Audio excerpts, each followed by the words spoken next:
impensierirle. Esatto, c'è qualche giapponese forse. Vediamo. C'è anche la nostra Lara che comunque vogliamo vedere all'opera e sarà molto avanti perché sarà penultima. Intanto sul ghiaccio è arrivata la terza atleta del gruppo, Julia Lovrencic della Slovenia.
Del grado di esecuzione assegnato dai giudici.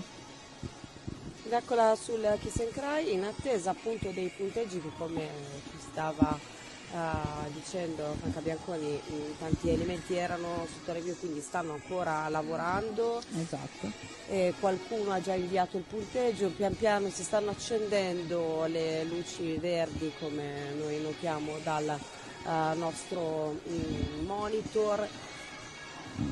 Ma ancora manca qualcuno perché sì, mancano un po' di giudici, ovviamente lavorando. Devono inserire anche tutti i punteggi relativi ai components che Chiaramente vanno, ricordiamo, sempre su una scala da 1 a 10 e qui si dice molto del valore dei pattinatori, diciamo, a livello globale, no? Perché si usa dire questo è un pattinatore da 9, questo è un pattinatore da 8, nel senso di nel migliore delle ipotesi avesse completato tutto, quale livello di performance ha raggiunto quel pattinatore, a livello espressivo, a livello di skating skills, a livello proprio di maturità del suo pattinaggio.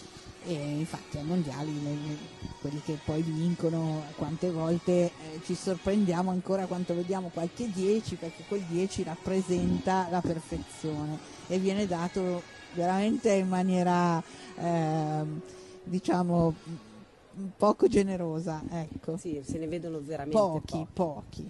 Difficilissimo. Pochi nei components, si arriva spesso al 9 punto, sì, lo 9 vediamo punto, proprio spesso.